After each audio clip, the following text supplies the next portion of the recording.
It has been just under a month since the last time we have seen the iRacing East Series on ESPN, but we are back here tonight for the first round of the Spring Superspeedway Series here tonight from Daytona International Speedway. Hello, everybody. My name is Frank Marchese. Thank you very much for making us a part of your evening. And joining me in the booth tonight is somebody that we have not heard from on ESPN in quite a while, although he has been on ESPN pretty much every single week. It is the first season, the inaugural season, Sim Racers Edge Alpha Series champion, Nate Siefker. Nate, welcome to the booth, bud. It's a privilege to be here. Thank you for your kind words. I mean, it's pretty awesome to hear that next to your name, so thank you for having me up here, and looking forward to tonight for sure. You absolutely are looking forward to a fantastic race here tonight. About to end the practice session. A couple minutes left in the practice session here before round one of the season kicks off. And these guys, now Nate, I know you haven't seen these guys race, but this is going to be one heck of a night. This is a night that we've been waiting for here on ESPN for these guys to come back. Some of the best super speedway racing we have ever seen has been provided by these guys. Yeah, if it's anything like you've described to me and members of this league have described, this is going to be an incredible night of racing with 2 to 3 wide action all night long. So really looking forward to see how this race progresses. I mean, I've heard that the racing here, they go green for quite a long stretch, so we'll see some green flag pit stops hopefully. And, you know, hopefully this race goes very clean all the way till the end of the race, and we can have some great excitement throughout the field. And I have a great feeling that that will be the case. Just over a minute left in this practice session here. Then it's going to go to the 5-minute one-lap qualifying session that will be coming up right after this. If you're new to the iRacing East Series, a lot of new names in this series, names that may not be new to ESPN, but a lot of guys that are here running with the iRacing East Series for the first time. And Nate, guys that you've raced with. Yeah, we got, you know, guys like Dan Brazington that came in here. We got guys like Ernie Ludwig and Mark McFadden, you know, guys that run in the SRE series as well with me. And, you know, I think I've talked to Dan and Ernie a little bit about this league. They're really excited about this, and I think this is kind of the stuff that's more along the lines of Dan's bread and butter. So hopefully he does well tonight. I think the other guys that run on the Sim Racers Edge, I think they'll do really well as well, and I think this racing could play into their favor tonight with the way that the action is going to shape out to be. Yeah, certainly looking to see how that action will shape out, and we will do that shaping right now as the practice session ends and we flip over to the qualifying session here for tonight's event. Just waiting for the first of our drivers to head on out onto the racetrack. It looks like Brandon Leary is going to be the first, one of the first guys out on track. Cody Smith in the number 97 on track in that Rubbermaid Ford. Now with Cody, used to seeing him in the number 7 Red Bull machine. A little bit of a different look for Cody Smith here this year. Yeah, that's one of my favorite paint schemes of all time too. So hopefully we see that 97 towards the front of the field most of the night. It looks like he just abort his run there, if I'm correct in seeing that. I think he did. As we look now on track, Connor Trafari making his way on track in that number 48. Trafari last season won the season opener here at Daytona. It was a night race in the trucks. So Trafari, of course, looking to start this season the way he started last year, not having to worry about getting into the playoffs at the end of the season, and by missing the championship the way he did last year, that's got to add some more motivation for him. Absolutely. So I think if there's a guy, hearing his background story, I think if there's a guy you're going to want to see at the front most of the night, it's going to be Connor. And I think for the most part, if he continues that form that we were talking about, me and you, at the end of the season, he continues that through here. I think this is probably one of the guys that I'm going to watch throughout this entire race. I think he's got a really good shot here to probably go 2 for 2 and get another season opening win. Yeah, that's, of course, what he's going to be looking for, a little bit of a different look for that number 48. And that's one of the fun things about these new years is new year, new look, as Brandon Leary sets the first time of the season in the number 99 at a 47.41. Connor Trafari with a 47.43. He gets the second best time of two drivers. Now Ernie Ludwig, actually in the number 16, takes it to the top. Yeah, that warm-up lap is by far the most important, especially with this format of doing just one lap. You got to run the top as high as you can go and then run the bottom as low as you can. So whoever gets on the pole is going to just do the most efficient outlap, as we see Cody Smith go to the top of the table with the 47.348. So Cody must have done a really good job there in order to go on the top of the table so far. Yep, certainly. Adrian Moore has completed his lap. He's moved himself up into second. The defending series champion in the number 24, Sharpie Chevrolet, has moved up and supplanted his brother up at the top of the timing pylon at a 47.33. So the defending champion going into tonight's race now sitting on the pole, but there are some heavy hitters that have not yet started to take times. Greg McConey, you're seeing him coming out on track right now. Chris Worrell on track as Nick Kessler goes up to fourth position. And guys like Scott Warren as well. He is just getting out on track right now in his number 36. These are all guys that are really, really quick when it comes to these one-lap qualifiers. Yeah, absolutely. So it'll be interesting to see, with those two being brothers, Brody and Cody, if they can work together here. It's nice for them that they're 1-2 at the moment. Now they can get split up still pretty easily with, a good 1,500 second type of gap. But it'll be interesting to see if those two can work together throughout that entire first part of the race here as Scott Warren starts his lap. And it'll be interesting to see if they can continue to just hook up together and do a good job. Yep, there is Scott Warren in that number 17. This is War Ford Mustang. He'll be showing the number 36, which we had noticed down there on the bottom of the screen. Chris Worrell starting his lap. Worrell, one of only two drivers to win multiple races last year, won two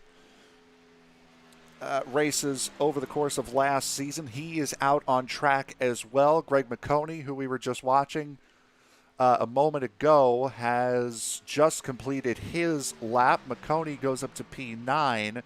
Here comes Scott Warren across the line, and Warren will shoot himself up into P12. Here's the aforementioned Chris Worrell with that absolutely beautiful Mark Martin throwback. Is he going to get there on time? I'm showing he's It's only got a close. second. I don't think he's going to done. make it. He didn't make it. Oh, and by that much, Chris Worrell is going to miss out on setting a qualifying time here. So we'll go to the grid for this season opening race. It'll be the brothers Smith, Cody and Brody. Well, Brody, then Cody on the front row for this season opening race. Adrian Moore and Nick Kessler make up row 2. Gavin Hibbs, who won an Xfinity race at Talladega last season, starting in 5th. Ernie Ludwig in 6th. Dustin Matson, one of the guys making their debut here tonight in the number 31. You can see him right there on screen. And Landon Lacey in the 4th row tonight. Row 5 will see Greg McConey and Zach Bowerman. Row 6 will go to Brandon Leary and Scott Warren. Row 7 will go to Elijah Innes and Connor Trafari. Deshaun Duera and Ryan Broderick make up row 8. Row 9 going to Shane Paul and Chris Worrell. And then James Cato, he's going to start in the 19th place, and Dan Brazington's going to close out the 10th row in the 20th position. Brandon Wilson, he's going to roll off 21st, and Shane Posey is going to come off the grid in 22nd. Row 12 starts with Aaron Tribble in the 23rd position, followed by Jesse Cottrell in the 24th position. GT Park is going to start 25th alongside of William Rucker in 26th. The 14th row begins with Mark McFadden in the 27th position. Ryan Worley is going to start 28th tonight. Chris Webb is going to roll off the grid in 29th position alongside of Kyle. Oh, I cannot pronounce that. I believe that would be. Hurlitsky. Okay, thank you for the assistance. And then Gene Cato is going to start 31st tonight. Austin Rucker in the 32nd position. Jason Papp in the 33rd position. John Lombard, I think I pronounced that right, 34th. And Shane Newmans is going to roll off 35th and last on the grid tonight. So that is your grid for the season opening race for the iRacing East Superspeedway Series. And I'm telling you what, this is going to be, I'm excited for this race, like genuinely excited, because these guys have put on one heck of a show every single time we've had them on our network. And for a season opener, I think I had missed the first couple of races of the season last year. This is going to be, if you haven't seen these guys race yet, you're in for a great surprise. Yeah, I'm definitely excited to see this play out tonight. Interesting to note, 18th through 35th, almost half of the grid, didn't set a time in qualifying. And I just saw that, and I thought that was very interesting to note that. I don't know if you saw that, noticed that or not there, Frank, but yeah. I had noticed that, and there are some guys that we are actually used to seeing not take qualifying times. I believe Nick Kessler and Elijah Innes, if I look back through, did not make grids. So those guys, yep, it is those two. So the 4 of Nick Kessler and the 68 of Elijah Innes did not make the grid. So they will be starting from the pit lane as the pace truck comes out of turn number 4. Brody and Cody Smith will be leading them down for the start of this 2021 spring season for the iRacing East Superspeedway Series. Green flag is in the air, and for the first time this year, we're racing at Daytona. Well, the bottom checked up pretty big there, actually, and there's already people dropping out of line trying to get, oh, never mind, they got that sorted out, but that top is moving. Oh, a big check there by the 35, and he's going on already. Yep, that is the 35. Trying to look back to it. Again, new names, new faces here. We will get to that in just a second. The second we can find it, and I believe we're still green here, as that was Gavin Hibbs. Was a part of that as well, so we will get back and try to show you this here. As there's the 35. Wow, they saved that. My goodness. Oh, there goes Gavin Hibbs around. Everybody slowed up, and that's a big... Boy, that was a big slow up and a big checkup, and that's going to finally throw the caution out now. I believe that may have been a manual caution to try to get these guys all sorted back out. Yeah, I noticed there was a massive checkup there on the bottom, and it looked like it kind of maybe spooked some people on the top as well, and that's kind of what started that chain reaction there by the looks of it, if I'm correct in thinking that. It was the 35. That was Landon Lacey, who had the initial problem on the start. As we'll get this. Try to get another replay in here. Again, this is new faces, new names, and we are right here on the initial start. Landon Lacey is the 35 car on the outside line. It's that Hendrick car's scheme, that gray and black car on the outside line, third car. And yeah, he's going to swing to the inside, and unfortunately Gavin Hibbs, there did look to be a little bit of net code involved there. And then just from there, guys, boy, Gavin Hibbs really caught the south end of that. And fortunately for a lot of these guys, able to check up and make it through, and that doesn't happen often here when a wreck starts right at the beginning or right at the front of the field. Absolutely, and it's kind of nice how they weren't even up to speed yet. They were only just getting into fourth gear, It looked like the 9 was still pushing the 35, and he didn't realize Ernie Ludwig was so close to him. So it kind of forced the 35 to kind of check up, and it kind of threw all that around, and that's what caused all that chaos there, causing the 40 to spin in the whole 9 yards there. A lot of guys taking to pit road. The guys you're seeing up here at the front of the pack did not elect to go down pit road on that caution flag there. So the 97 of Cody Smith has the race lead. Brody Smith in second, Ernie Ludwig third, Adrian Moore in fourth, Shane Posey in fifth. And just to run through some of these guys that are new names and new faces here to the series, you just heard three of them. Ernie Ludwig, Adrian Moore, Shane Posey is new. Shane Newens in that number 98 is new. Kyle Herlitzky is new to the series. So there are a lot of new names, new faces. So if we do stumble the way we did on that caution flag trying to identify a new driver, just we'll get better with that as the season goes on for sure. As these guys head through turn 4, sorry about that, is about to start lap number 4. And this was characteristic of last season. Guys trying to maybe push a little too hard in the first lap or so. But after this, these guys have really calmed down. And you'll see some great racing, especially in these cup cars where they're most comfortable.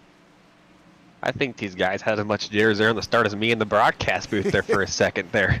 So yeah, I think this race will calm down here. Once they get their bearings straight, I think, give them like 4 laps or so. Once they get their bearings right, I think they'll do just fine in terms of figuring out who they're racing around. I think that's part of the thing that you just mentioned. A lot of new names. People aren't quite sure who they're racing with yet. So if you give these guys about 3 to 5 laps, if I had to guess, I think you'll start to see that they're starting to gel. They start to figure out who they're around, and I'm sure the racing will get better from there. And this is not the full list of new names from what we're going to see. There are a lot of new names. This series added upwards of 20 guys to this series over the course of the off season, and you're going to see even more new names in the Monday night series. So the iRacing East series really expanding over this holiday season. Yeah, it's great to hear leagues growing. As an admin myself, you're always advocating for more drivers, and especially the numbers that they pulled, 20 drivers in the span of one recruiting segment. That shows how good of a league is doing when you are able to recruit that many drivers. So kudos to them for really doing a good job in that department, making sure they're recruiting really good drivers as it looks like so far. Yeah, certainly. As Logan Detweiler, hello in the chat, the YouTube chat, and be sure to start lighting up those Facebook and YouTube chats as the pace car pulls off. Cody and Brody Smith once again leading them down. We are back to green flag racing here at Daytona. Still looking nice and tight this time. A little bit of a better restart for that outside line as Cody Smith gets right down in front of his brother.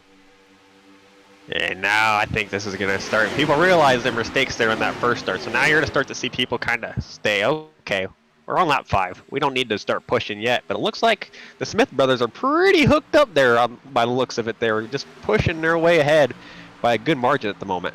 And as far as I've heard, they are not official teammates, but they certainly do work together as though they are. As there's the 16 of Ernie Ludwig with Shane Posey behind him. That outside line led by the number 1 of Jason Papp.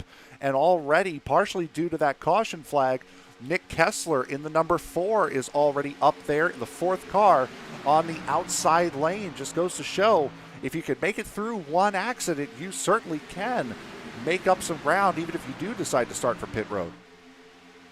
Yeah, this bottom lane is by far, they got the most people in it, but this top lane does seem to be starting to be a little bit more organized, but as I say that, some people decide to dip down a line. So it'll be interesting to see how long these guys stay single file like this, and if people actually want to mix it up and try to move forward. But it'll be interesting to see as, how people change their lines and try to move forward. Yeah, And that's the 06 of Ryan Broderick. Oh, they're wrecking already. Yep. The 98's around, and the 1 as well. There's Jason Papp, Greg McConey involved in that, and a big hit at the front end. Zach Bowerman gets pushed into one by the 08. Shoo. That was a big one. Yeah, it certainly was, and that's also part of, as we had mentioned, guys just trying to get used to each other. As I just mentioned under this caution, 20-plus new drivers to this series. As Jason Papp, we were just talking about him, all torn up at the front end there. Trying to go look at what happened here on replay, and it's already gone off. It's the 06 involved. The 92 gets a shot in it.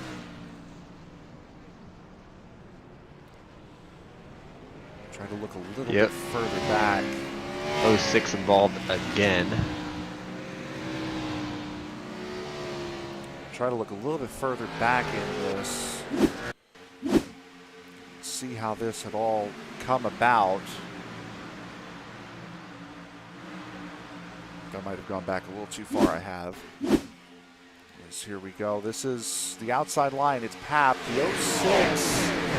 This might have been the 98 coming up the track a little bit. Yep, he did. He made a little bit of a move up the track.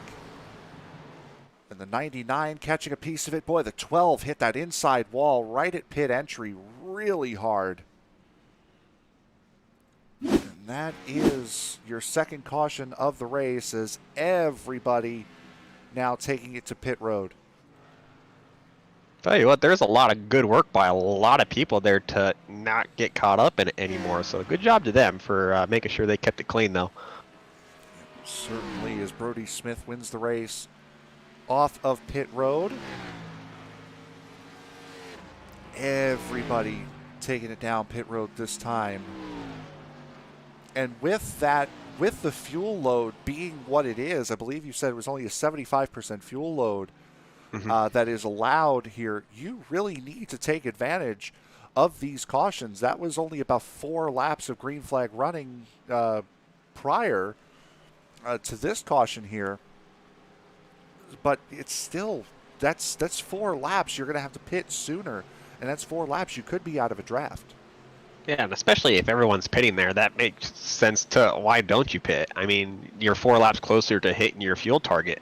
So good decision by everyone to just pit there. I mean, there's no point to, unless if you're all the way in the back in like 15th place and you want to lead, a lap for a bonus point, there's no reason to not pit there. So good decision by everyone there to just go ahead and pit. For the most part, guys coming in and coming out in the same order that they had come in. A lot of guys taking a splash and go. Ernie Ludwig was the first of the drivers that had decided to take 4 tires there. Ludwig falls from 3rd to 6th in the line, as we are under our second caution flag here at Daytona. And while we have this opportunity under caution, we'd like to let you know about our sponsors here tonight from the ESPN side of things. That would be diecastnuts.com. Diecast Nuts is a community site for people who love diecasts. Whether you want to post your own collection, view other members' collections, or buy or trade to add to your own collection, diecastnuts.com is the #1 place to go. Other automotive memorabilia is available as well at diecastnuts.com. That's nuts with a Z, diecastnuts.com, or find them on Facebook by searching Diecast Nuts. We're also sponsored tonight by Rocket Racing Setups. Rocket Racing Setups is quickly becoming one of the lead setup builders for the iRacing community. If you need a proven race winner for your league or your run for the official season championships, Rocket Racing Setups is where you need to go. Rocket Racing Setups offers both dirt and asphalt setups, along with setup adjustment guides and precise fuel sheets, with the ability to request setups and one-on-one coaching if you like to build your own. Rocket Racing Setups is really difficult to beat for the price. If you are ready to take your sim racing experience to the next level, head on over to rocketracingsetups.com today. as the cars double up. Coming off of turn 4 for the restart. Nate, bring him down. Oh, 10-4 here. The Smith brothers are on the front row here, and they're going to lead them down to the green flag, holding at the steady 80-mile-an-hour pace speed. The green flag is out. Away they go, and a steady jump by both of them there as they both get rolling down to turn number 1. That was I believe that's the 09 of Adrian Moore on that inside lane. Didn't give a great push, as now Brody Smith in the 24 comes down in front of the 97.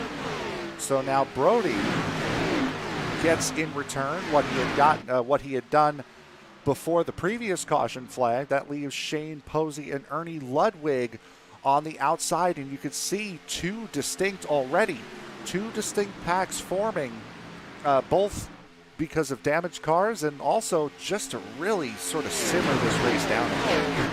I think it's more the later there. I think people are just kind of in the ride mode. I mean, this race is 90 laps long. We're only on lap 10. There's 80 laps to go. I wouldn't imagine people that are in that backpack are really too worried about being back there at the moment. Yeah, no, this is a long race to go. Still have 80 of 90 laps to go as Brody Smith leads the way. There has been a Smith out in front for every single lap thus far in this season opener, and for Brody Smith picking up right where he left off at the season finale just under a month ago, leading away, and that's what won him the championship, was leading so often so early on. First and 5 in the bottom lane is really organized, and that's really helping the Smith brothers there stay out in front. This top lane really actually should be just as quick, if not quicker, than those two guys at the front, but right now they just cannot get up there. But as I say that, they start moving their way forward. Yep, there's the 83. That is Shane Posey on the outside lane, starting to work his way up with Ernie Ludwig pushing him. The 43 of Dan Brazington following him on that outside lane in one of the Mark Martin tribute cars this season. Is one of the characteristics of Daytona.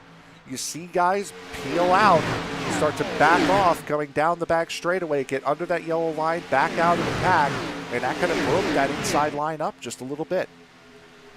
Yeah, and I think this is going to start to evolve. You're going to start to see those people in that top lane start to trickle down, if I had to guess.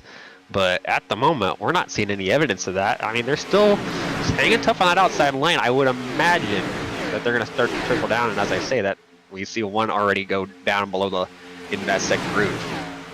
These guys are starting to, that's the biggest problem. That outside line just is not pushing the way you would expect an outside line to need to push in order to stay up there. Right now, only 4 cars on that outside line, led by that man right there, Shane Posey, in the number 83, Ernie Ludwig, Dan Brazington, and Brandon Wilson on that outside line. But one guy I do want to make note of is the driver that's right under the 83, John LeBombard.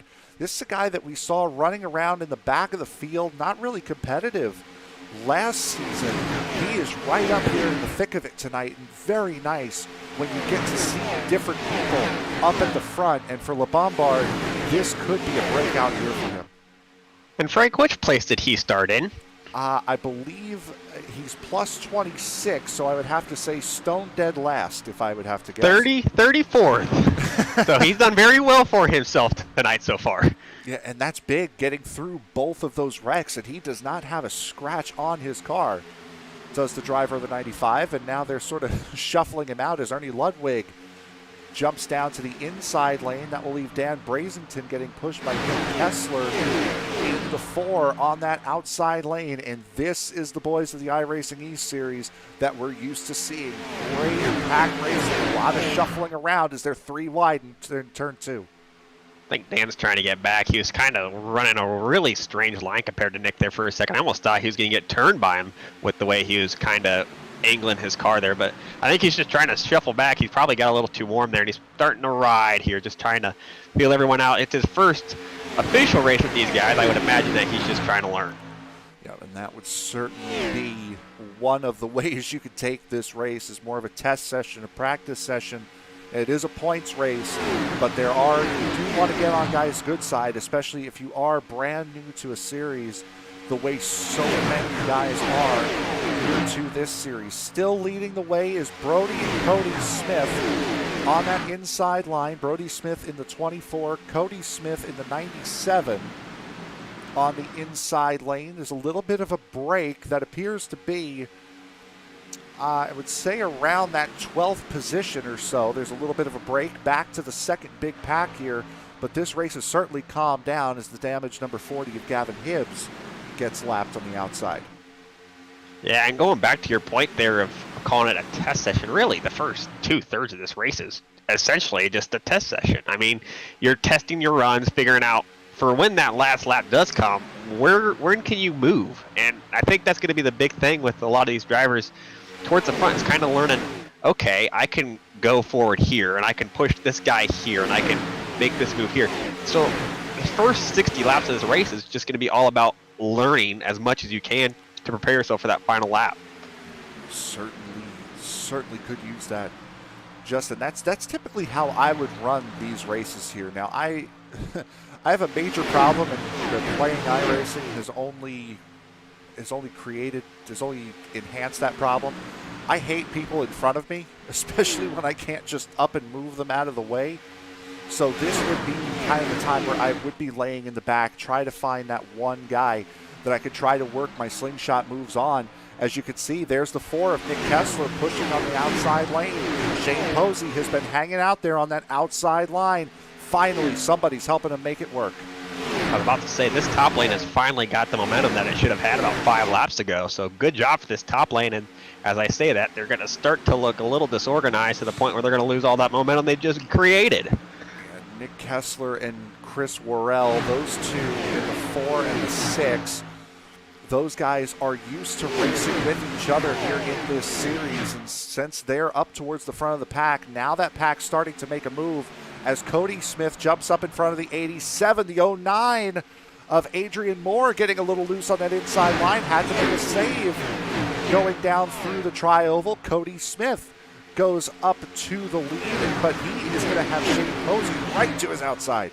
That was a solid move by Cody there. He blocked the lane by the 83, and he kind of just said, hey, I'm here. You're either going to drive through me or you're going to drive above me. And he shows I'm going to wait here and not wreck us out on lap 18 route. So good job to Shane there to not cause more than he needed to there. And it looks like this top lane and the bottom lane, they're really equal at the moment, which is pretty good. And that outside lane just got a lot stronger. If you saw there, coming up on that outside lane is that number 17. This is War, Ford Mustang. We know how good Scott Warren is. He's a guy who loves racing up towards the front of the field.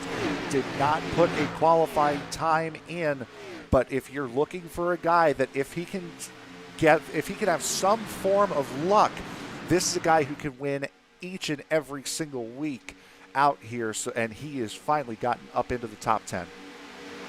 And that car dropping from the bottom lane, I didn't quite catch who that was, but that kind of just destroyed the... Ooh, look at this. Ooh, that was tight.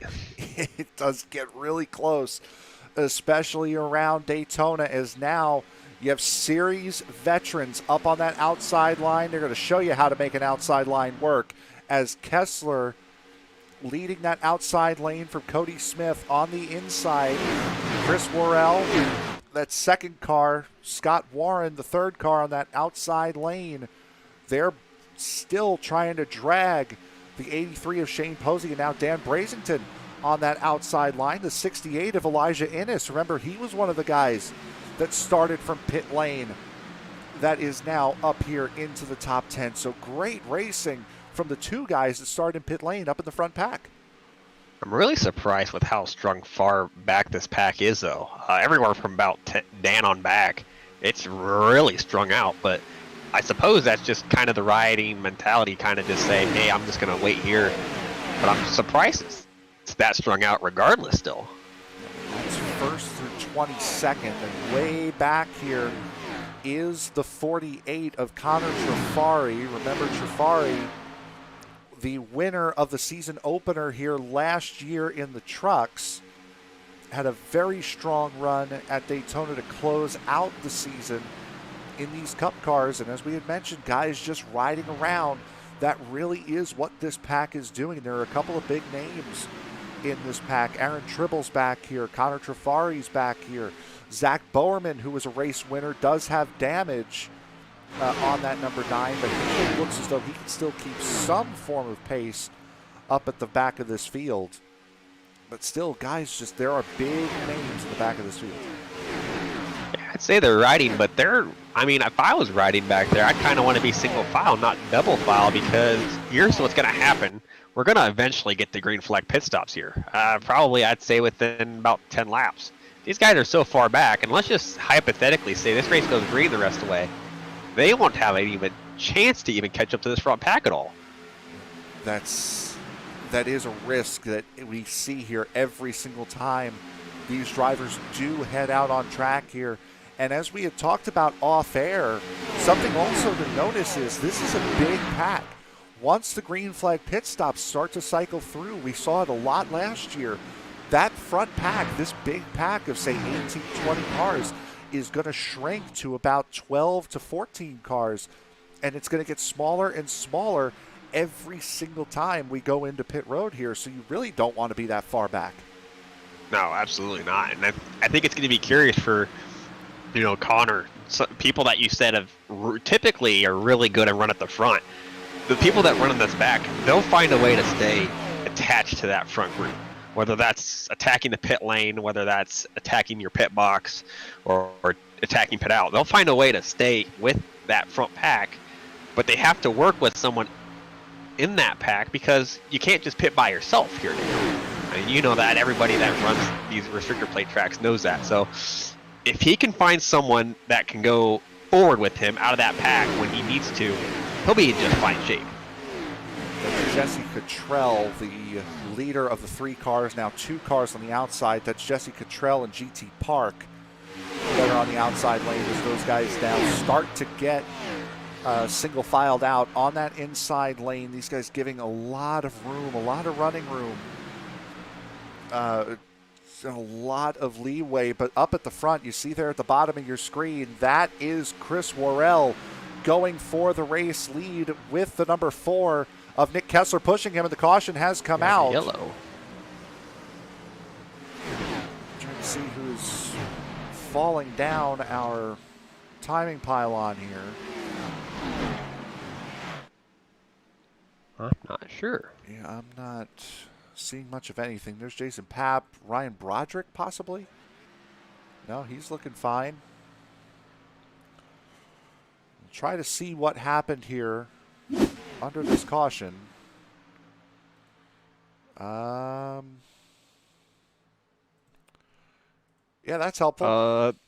I think what could have happened was the 40 car was stopped in the infield almost. Okay, so that would have been it. So Gavin Hibbs deciding to end his night prematurely, and that is what will trigger the caution flag.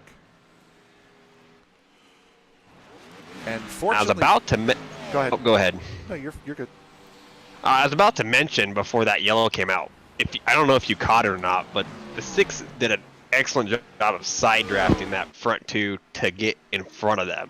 And people don't realize how important the side drafting is in these cars at all. I mean, we talk about it in real life all the time, but nobody ever really practices in iRacing.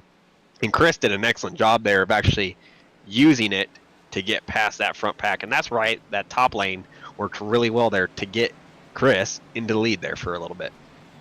They certainly did, as Worrell was the leader at the time of the caution. So the 97 of Cody Smith, for the first time tonight, a driver with the surname of Smith is not leading the race tonight, as it'll be Worrell, Cody Smith, Nick Kessler, Brody Smith, Elijah Innes, your top 5, as we would expect one busy pit road here coming up. And you can see guys in the back already starting to peel off, and as you would expect, everybody coming in. If somebody stayed out here, I'd be very surprised. Yeah, this is one heck of a pit run here as we find somewhere decent to show you this. Here we go. As Worrell in his box, Dan Brasington a little long in his box. Brody Smith way up at the front.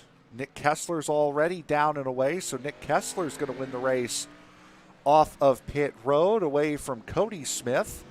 And a slow stop for Chris Worrell really puts him back, an even slower one for Brody Smith, as those guys really spending a long time on pit road, almost 19 seconds stationary in his box for Brody Smith. So a bad stop for that number 24 Sharpie team.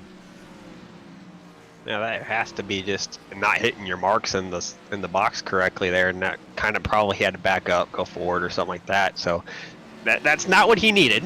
But this is Daytona. You can go from 20th to 1st in 5 laps if you really wanted to. So I'm not too concerned at all. And we've certainly seen that from several guys, as Nick Kessler being one of them. Again, Kessler started this race on pit road, missed the first big accident because he was serving that penalty for missing the grid and starting on pit road. Elijah Innes did the same. There's Elijah Innes right now running in the 6th position. So normally at Daytona and normally in this series, I would say, starting on pit road, not necessarily a good thing because there's no guarantee that you're going to get a caution. These guys turned out perfectly. He got gifted one right away. Yeah, it worked out perfectly for these guys. So, I mean, yeah, at the moment, that looks like that was the strategy to do for Nick. I mean, I don't blame him one bit. It's working for him. So, kudos to him. Let's see if he can stay at the front, though. I mean, we've seen him at the front, but we haven't seen him lead at the front. So, it'll be interesting to see how he does, and especially Cody, too. The fact that he hasn't had his brother right next to him or in front of him on either of the restarts yet. And that's another great point, is that the brothers Smith now have officially been broken up, as Cody starting the first car on the outside lane, Brody starting the 4th car on the outside lane. As we get set to go once again here, we'll get the green flag on lap 30 of this event. Nick Kessler, Cody Smith, 1 and 2. Chris Worrell and Ernie Ludwig make up row 2. Row 3 will be Scott Warren and Elijah Innes. Row 4 going to the 18 of Shane Paul and Brody Smith. And this is going to get really interesting here because, as we had mentioned before, Zach Bowerman does look like he has some sort of pace in that number 9 Budweiser car, but he's missing the front end of that car. So him starting where he is right now in the 5th row on the inside lane, this could get quite interesting. I wouldn't be surprised if whatever lane he's in doesn't perform as well as it should, just because of that damage. Yeah, but you could see that front bumper completely gone off that number 9 Budweiser machine as the pace truck ducks on off. We are about to start lap 30. We are green flag racing here at Daytona. Kessler with a good start with Chris Worrell right under him. Ernie Ludwig not getting the greatest of starts, leaving Cody Smith out to dry a little bit on that outside lane. And because of that, that's going to force Elijah Innes to the inside lane. I knew I'd get it out eventually. That top lane was super disorganized, and that's why you saw it go to single file super quick. But look at this. All of a sudden, the top lane's the lane to be in, as here comes Chris. Yep, Chris Worrell. That's a move. That's the iRacing East move. Is you peek out from second place, you get that run from the outside line, then duck in first place. See it so often in this series, and you just saw it work to perfection there as Chris Worrell takes the lead. And look at Zach Bowerman. We were talking about him actually gained 2 spots off of that restart. Did Bowerman looks like he's fine as long as he's being pushed. He's not going to be able to maintain a draft, though, if he is the last car in the line. I'm very curious to see how Brody does with pushing him there. He looks like he's pushing him to death trying to get up to this front pack, though, trying to catch up with his brother as he is shoving him down the backstretch. We are a third of the way through this race right now, so this is the time where, yeah, I'll play around and push with you. I'll push you up to this pack here But once it gets down to about 25, 20 to go, this is like, yeah, I don't know how long I can push you without hurting myself. But Brody appears to be content to try to keep that 9 up with the front group as long as he's not falling off as bad. This is where you find out who your friends are and who you want to stay away from when it comes to punch time. You find out who's good at pushing, who's good at pulling, and right there, I think Brody learned quite a bit. Okay, I kind of want the 9 in front of me if I did this, and that's a good learning for him, figuring out who he can push if he has to do it at the end of this race.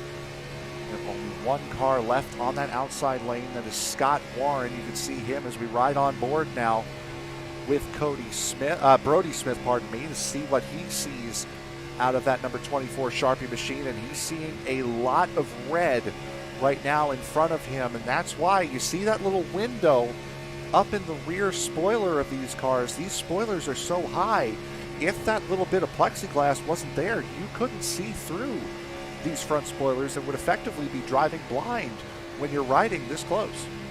I think every single driver would be using that famous Dale Jr. quote if that plexiglass wasn't there, if you know what I mean. But I think this lane by Scott Warren, he's doing really well for just being by himself up there. And Warren's using that, as you had mentioned just prior to the caution flag coming out, that side draft, he is really using that to stay up there, as he really is the only car on the outside lane. You saw Dan Brazington poke out just a little bit in the 43. The 83 also poking out as well, but jumping right in. It's really incredible to see how well he's able to stay there, as Jason Papp is going to get caught up pretty quick and lapped. If I'm Ernie here, which now he's going underneath him, if I was Ernie, I'd be like, okay, this guy's doing quite well in the top by himself. I wonder how he can do with someone behind him. Like, sometimes when you're in this stage of the race, that's your chance to learn. And if Ernie just goes up there and pushes him, he finds out, okay, I can do this at this part of the track, kind of how we were discussing earlier. So I'm kind of surprised that nobody's going up there to help him, even though, you know, we got plenty of laps left and people are wanting to ride to finish this race out and get to the end. I'm surprised nobody's going up there to see what they can do pushing him. I am surprised at that, but I'm also surprised at how well the 9 of Bowerman is able to keep up in the draft. He is right on the back of the 16 and is actually helping Brody Smith get away from the middle of that pack. So that is more surprising to me, is that with no front end, that 9 car is able to fill in and not be a detriment in that line as Warren gets in under Brody Smith, behind Brody Smith. Oh, they're wrecking in the back. They're wrecking in the back. I can't see who it is. Yep, there they go. There's the 31. You see him, John LeBombard, with a big stop. Looks like Will Rucker might have been involved. There's the back end of the 27 of Jesse Cottrell. That will put us under our 3rd caution of the evening, as we will try to see what happened here. So we go back and look at Jesse Cottrell. And oh, that started with the 31, the 76 of GT Park getting involved. Try to go back a little bit further here to see what had happened. Park, this is entering turn 3. Dan Brazington checks up. That pushes McFadden up, and that really starts at the 43. Ryan Worley getting involved in it. And that was a big checkup from the 43, and the 71 of McFadden really had to put the binders on to try to keep from running into the 43, and that's that accordion effect. Just somebody that the accordion's going to end up hitting at some point. Yeah, and people realize there's an accordion effect here. I mean, me and you who drive this sim all the time, we realize that. Notice how an action of someone 4 cars ahead caused an accident 4 cars behind him. So not directly Dan's fault, of course, but notice how that one checkup just caused, an accident indirectly. He might have gotten loose as a lot of guys deciding to come in. Ernie Ludwig and Mark McFadden The two sister cars here tonight. Mark McFadden with more blue on his car, where Ernie Ludwig has purple, McFadden has blue. That's how you'd be able to tell those cars apart, aside from the difference in number. Those guys both deciding to stay out. Everyone else deciding to come in. And we had seen back about a month ago, the second to last race of the year at Talladega, these Cup cars do handle differently with this new handling model, with this new aero model. They do handle a lot differently than they used to. Could have been that either Brazington or somebody in front of him had just the back end started to step out. Yeah, absolutely. I mean, they had, roughly, 8 laps on their tires at that point. And by then, yeah, the tires are in their prime operating window, but if you slip the tire enough, you create that peak energy in the tire, you heat it up by 50 degrees, boom, you're losing grip. So I'm not saying that's what happened, but I wouldn't be surprised if that's actually the case of what did happen. Yes, it didn't look, at least from where we had seen, it didn't look as though Brazington was near anybody or that anybody in front of him had a major issue.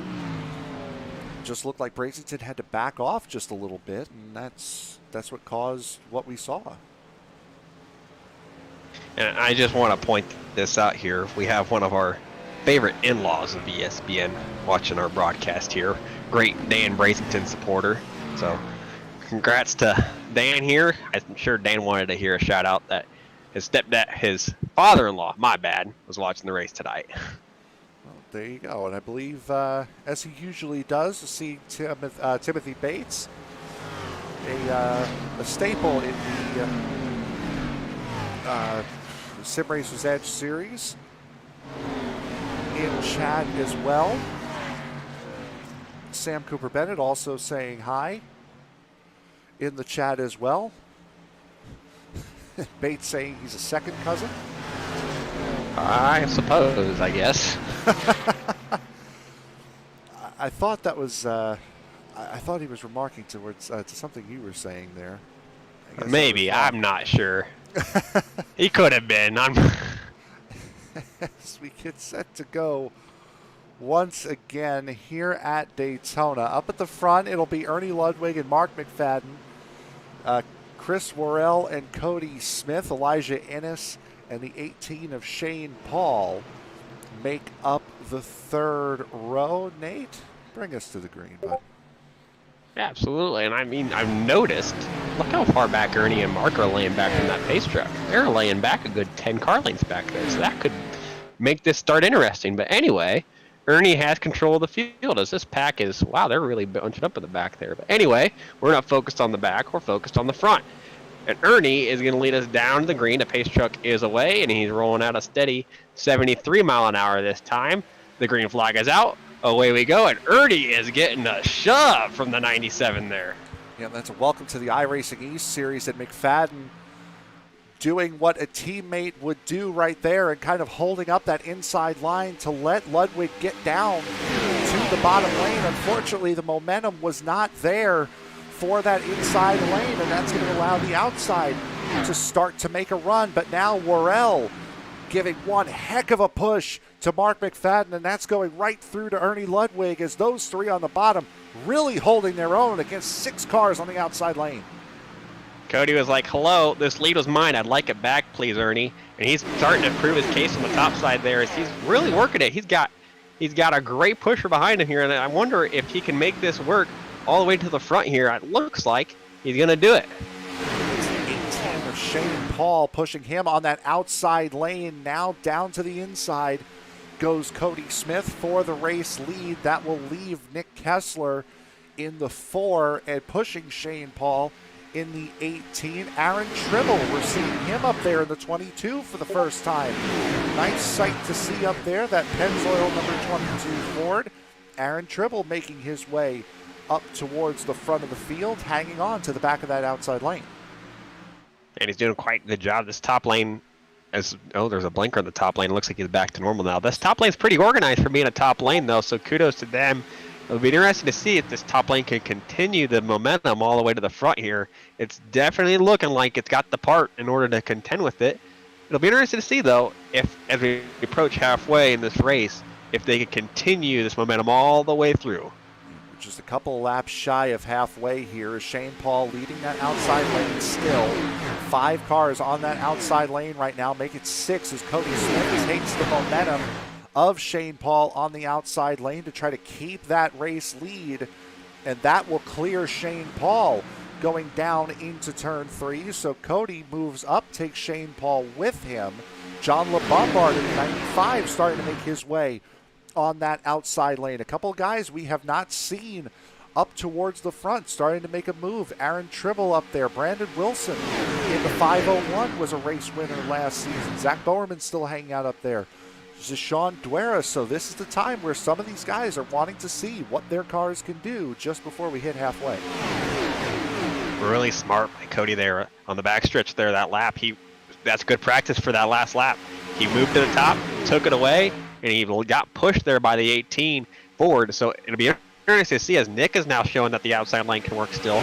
It'll be interesting to see as we get further and closer to the end of this race, who's making moves that you could see on the final lap of the race and who can actually practice it here. Oh, Nick Kessler looked as though he had gotten a little loose in the middle of the corner there off that push from Elijah Innes. Almost caused a big wreck up at the front. Everyone keeps it straight, however. Still that outside line with more cars than the inside line. Cody Smith goes down to the, still on the inside. Kessler really getting a good push from Elijah Innes in that 16-8. The question is, how bad could that blinking issue possibly be for him as Tribble now pokes out to make a third lane? I think he's just dropping back. I think he's starting to question, okay, is this too early? And that's why he's starting to fall back here as Nick is right on the quarter panel of Shane there. And it looks like he's just still trying to work this top lane. He's doing really well for just him and really one other car. Elijah Innes still there. Chris Worrell, as we had mentioned earlier on in the broadcast, one of only 2 drivers to have won more than one race last season in that number 6. A little bit of a different look with that team not being a part of the series this season. A little bit of a different look for that number 6. Still a very slick-looking car that Chris Worrell has heading down the back straightaway here. About to come to halfway. Kessler's just poked out a little bit in front, and he gets a big hit from Elijah Innes right in the middle of the corner. Yeah, you can't do that more than a couple times, though. You keep hitting in the corner like that, you're going to start to see some rotation around. And you can do that a couple times. It can work if you're square, but if you just do it that wrong angle, oh, look at this! Yep, Cody Smith got a big bump that pushed him down and out of his line. That might have been caused by a bump from the 68, of Elijah Innes. And that has dropped Cody Smith from the race lead down to 13th. And fortunately for him, that could have been a lot worse. And that was caused literally by what I was just talking about, pushing in the corner, and it just caught him in the tri-oval. He caught Nick in that wrong angle, and it pushed him down right into him. So not a really, it's an accident, absolutely, but you can't quite push in the corner as well as you can on the straightaway. Certainly what we just saw there is we've just completed the halfway lap. We are into the second half of this season opening race for the iRacing East Superspeedway Series. The iRacing East Monday Series. Oh, look at this, body check. Sticks in the wall. That was a big hit to the wall there from Chris Worrell. That really spreads the front of this field out, and Worrell is going to be feeling that for the rest of the race. Unfortunately for him, kind of par for the course with how he ended last season off. Yeah, his car is not going to be at speed the rest of the race. That's effectively his race over, unfortunately. That was a huge, huge hit for Chris Worrell in the 6. We'll try to take a look and see what had happened to him. Oh, it's a big body slam, as you said exactly, from the 4. It looked like, again, the 4 just the victim of a bad push that shoved him up into the 6, and that was a hard lick. If I'm Nick, I'm just pleading with everybody, please do not push me anymore. That's all I'm asking. Just stop, please. Yeah. I like my car. Just stop. You can do it on the last lap. Please don't do it on lap 45, though. Yes, he's taking a couple of hits, and you can see the damage on the back end of that number 4. Will ride on board with Shane Paul here, and you can see just how bent in the back bumper of that number 4 is. He is really struggling. He's going to be struggling to get just a decent hit to the back bumper for the rest of the race. Yeah, that's not square. And if he takes a couple more shots to the rear, he's eventually going to just loop it because it's not even square anymore. So the 18 here, he's got to be really cautious about pushing him if he does. If I'm Shane, I don't even want to touch him at the moment. Yeah, I'm with you. The back end of that 4 is a no touching zone for a while. As look who's leading this outside lane, Brandon Wilson in the 501. A little bit of damage, I believe, from the second caution that had come out. That dude's racing 501 on the outside, and there goes Tribble. And the 22 of Tribble is stopped on the front straightaway. Caution is out.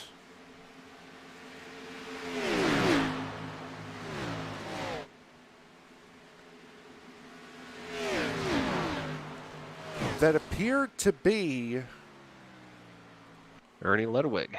Yeah, that I was just about to say, that appears to be one of the 2 sister cars, either Ludwig or McFadden. We're going to see what happened here. There's the 16 of Ludwig under him. Just looks like he pushed up just a little bit going through the tri-oval, wasn't getting pushed. You see a couple of guys having to take some evasive action, Brody Smith being one of them that had to dive through the grass, and that car of Tribble being parked where it was is certainly what is going to draw that caution flag. Go ahead. No, you're good. I mean, going back, looking at Ernie's roll bar there, I see why he did that, though.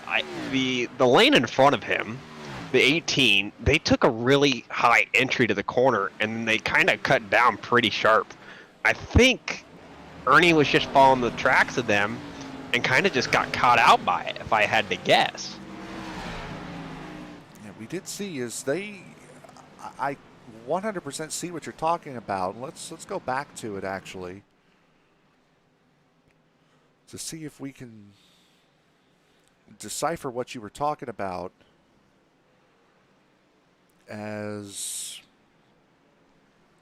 we'll go a little bit further back than where the caution was. We'll stay with Ludwig. Oh, we're in it. It's actually, let's go back here. This is coming out of turn 2, so we'll at least get a little bit of a view as to what the guys in front of him were doing. As you see a lot of weaving and moving around in both lanes. Ludwig just on his own, really. Got a car length in front and behind him as everyone hits pit road here. Elijah Innes leading away, and I see what you're talking about. They did not enter the tri-oval on the line, and that's I could see where you're going with that. I mean, yeah, Ernie did track too high, but I understand. If I'm Ernie and I'm Ernie's shoes, I'm seeing why he did that. Yeah, he got an EOL for it, and it is a just penalty, but still, yes. I sympathize with him because that's a pretty easy mistake to make. It certainly is. We are just past halfway here for the iRacing East Superspeedway season opener here from Daytona. We will take a quick break, and we will be right back with more action from Daytona International Speedway. Don't go away.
Tonight's broadcast of the iRacing East Superspeedway Series is sponsored by DiecastNuts.com.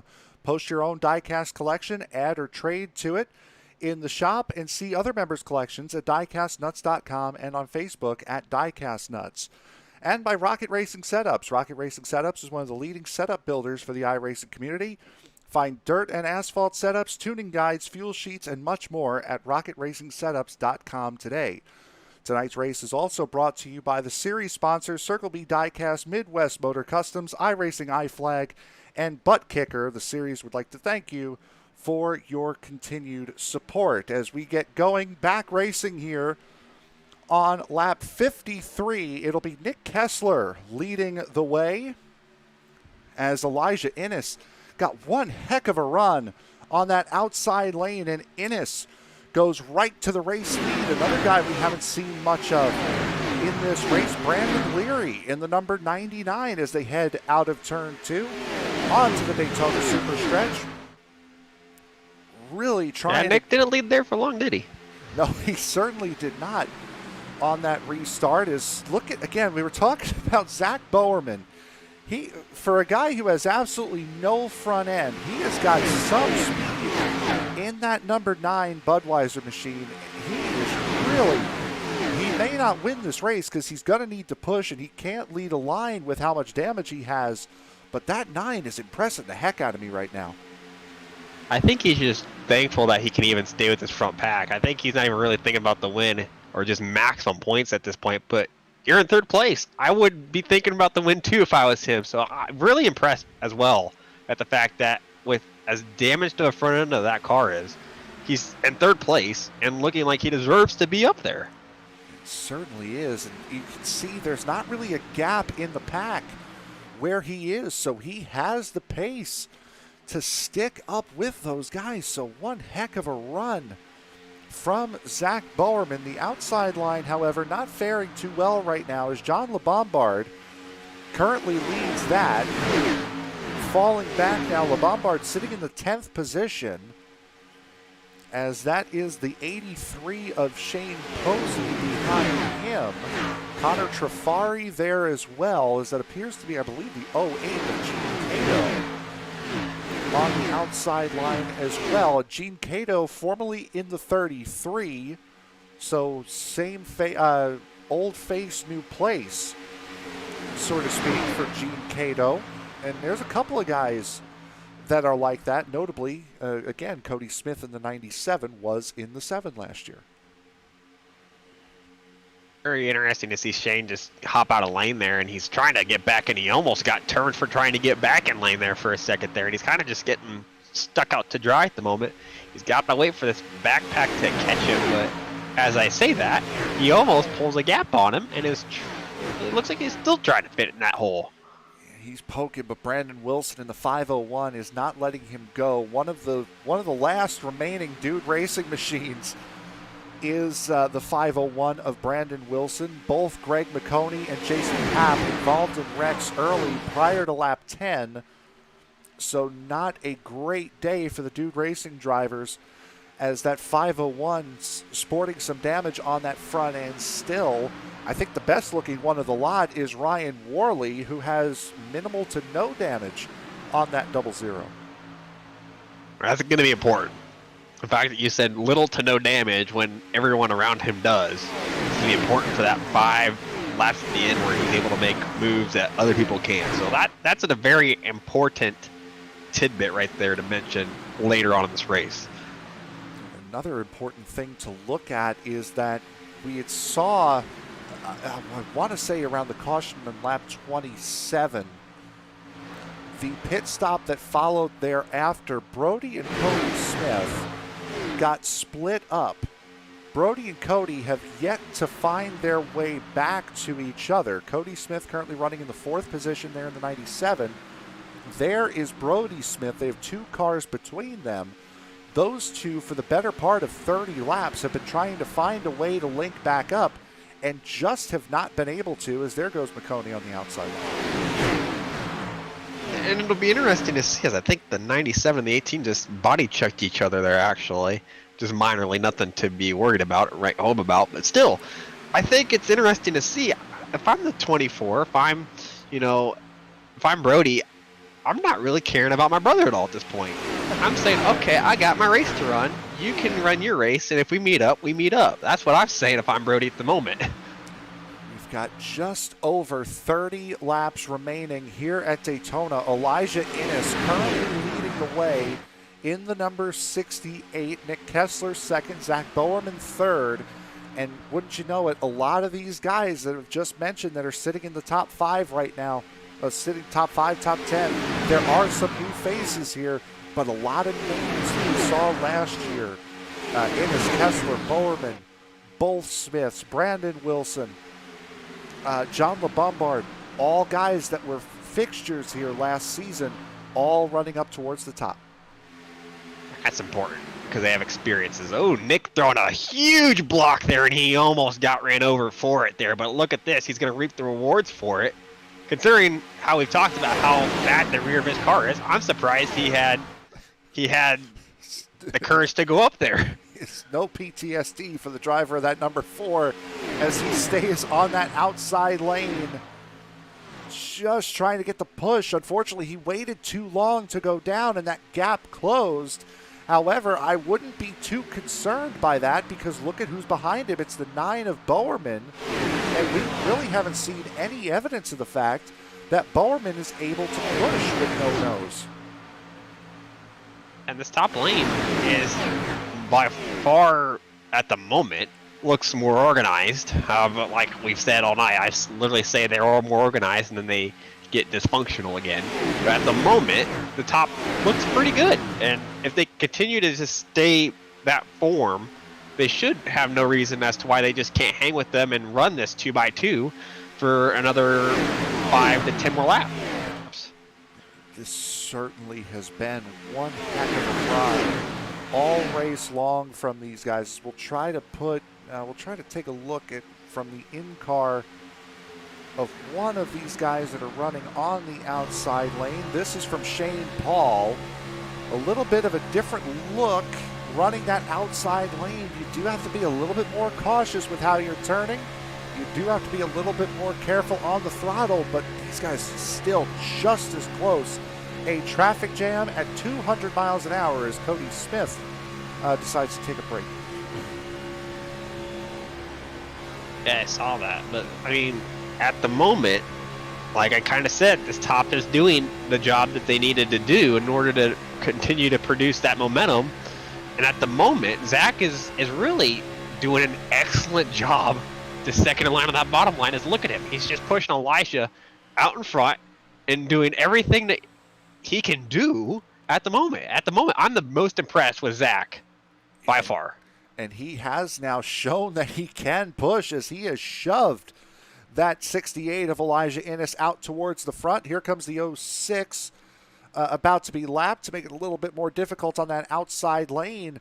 But you can see here on this overhead shot, Brody and Cody both on the outside lane, just Shane Paul between the two. That could spell a lot of trouble when these guys do eventually get back together. You know what I'm doing, Frank? I'm marking the 9 car on my relative with a big highlighter, and I'm saying I want this guy behind me with 5 to go because he's going to be the guy, I have a feeling, that's going to push someone to the win if he can continue this momentum for sure.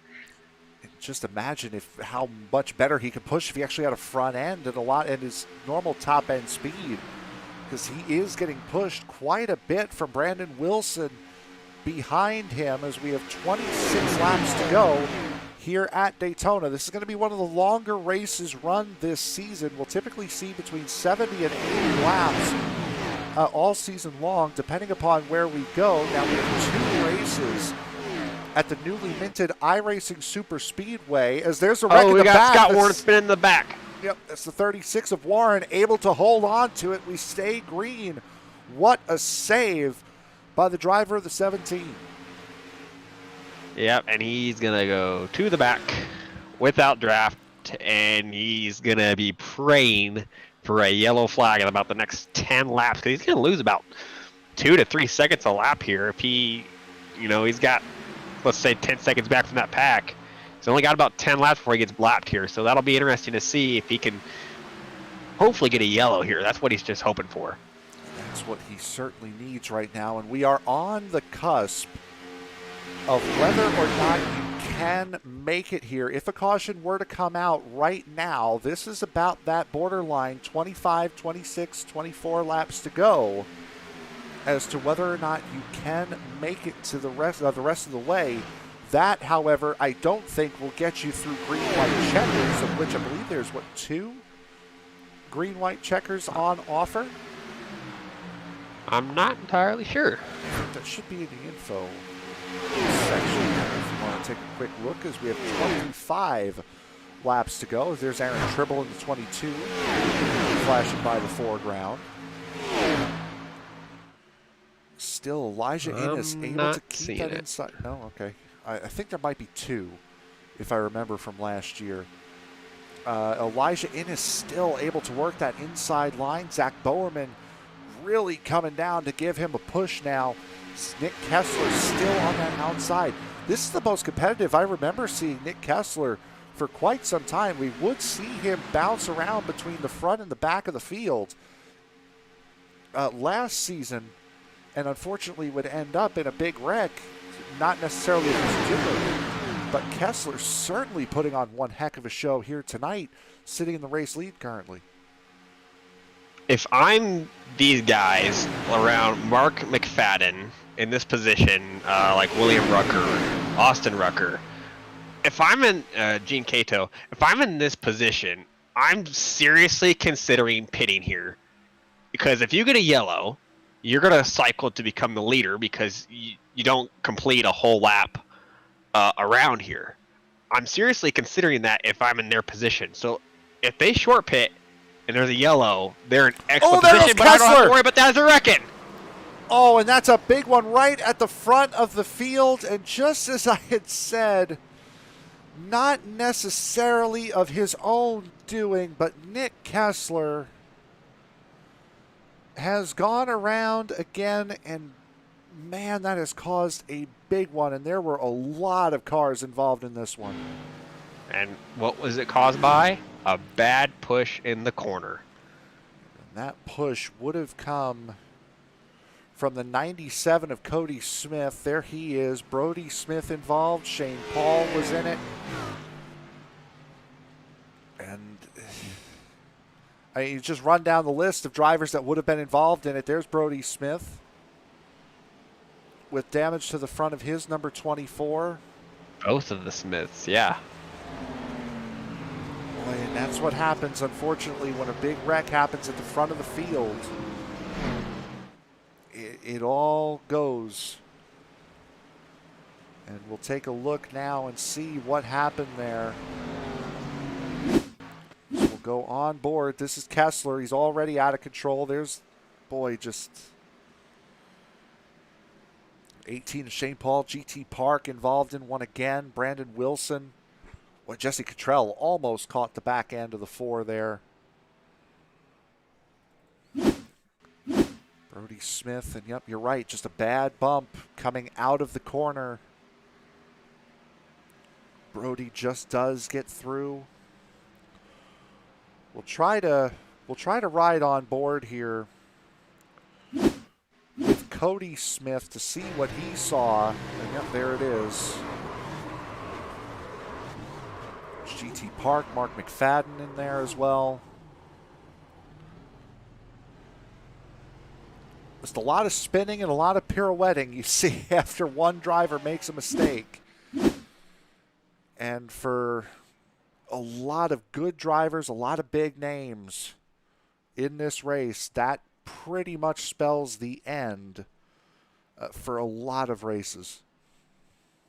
Yeah, I'd say so. And Elijah won the most important pit stop battle of the night. He comes out the leader with Larry in second and Connor in third. So that'll be interesting to see. There's a couple of people that we haven't really seen at the front that are going to be at the front here with 20 to go, if you've noticed that. So that is going to be interesting too, as Nick has stayed out so far. Is that correct, or is that, yep, am I seeing that wrong? No, Kessler stayed out. His last pit stop was lap 50, so the driver of the 4 has decided to stay out here. And he's led a lap already, so I don't know why he would still be out. He has led a lap, correct? Yes, yeah, he's been leading up here at the front quite a bit, actually. So I'm not understanding why he wouldn't just pit here, but Yeah, he's staying out. Yeah, that one's interesting. And Kessler now, oh no, Kessler's still staying out here. So yeah, that one's going to be one of the more interesting decisions. He's gonna go under green as a leader. Yep, so as there you see the last pit stops here. Now Kessler's a little bit misleading. Kessler pit on lap 50. Same thing with Elijah Innes. Those guys both pit on lap 50. No, Elijah was the first one out that time. Sorry. Yes, yeah, but looking at the graphic we have here, both of those guys came in and pit on lap 50. Innes did come in this time, so Kessler, 18 lap, older tires, fuel. He's 18 laps short of fuel. He's only going to have, if our math is right, he's only going to have about 6 or 7 laps of fuel before he has to come in. Good news for him, though, if he doesn't go a lap down, that will clear him all the way for a green-white checkered. I can't wrap my head around why he wouldn't just pit, though. Like, he got one of the most damaged vehicles out of that yellow. Why wouldn't you pit, though? It seems to be, it doesn't matter what series we broadcast, there's always one pit move that seems to baffle the broadcasters. And I think this is the one for the race. Plus, if he knows more about his car and maybe he has no damage that we're aware of, that's like the only thing I can think of. This one is certainly, again, I'll expect him to only go about 6 laps before he has to come into pit. We're going to find out. Yep, pace car comes off. We are going to have 20 laps to go. When we hit the line, Kessler immediately ducks to the apron. He's going to fall out of line on that inside lane. So right now, that will leave Elijah Innes with Connor Trafari right behind him. Adrian Moore, who has front-end damage on that 09, is able to move his way into the 3rd position. Brandon Leary in the 99 in 4th. And that's doubly confusing now because he just peeled off to let these guys go. Kessler has fallen all the way back to 24th already. Why wouldn't you have pit? Frank, I know you can't see me, but I'm still shaking my head. I can't understand this. Here is the 4. We'll try to give you a guess as to what speed he's running here. He's only running a $164 and not even in 4th gear. He's pitting now. Yeah, now he's coming in. As there's Frank, Kessler. I'll take moves I don't understand for 400, Alex. Yeah, I think that's, yeah. I'll raise it to 600 there. As Kessler does come in, and just to give you a little bit of a view as to the speed differential, there's your leader Elijah Innes running 201 heading into turn 3. Yeah, that shows you how fast these guys are going here, especially leading the pack. I mean, yeah, you got draft help behind you, but and they're single file, which is also helping their cause of going faster as well. But I mean, I've seen some guys that were burned on the back most of this race. They're working their way forward just how they wanted to. And right here, this number 17, he's going to show up as the 36 here, but Scott Warren, who we just thought was dead to rights after having a big moment and saving the race car coming off of turn 2 a couple laps before that caution came out.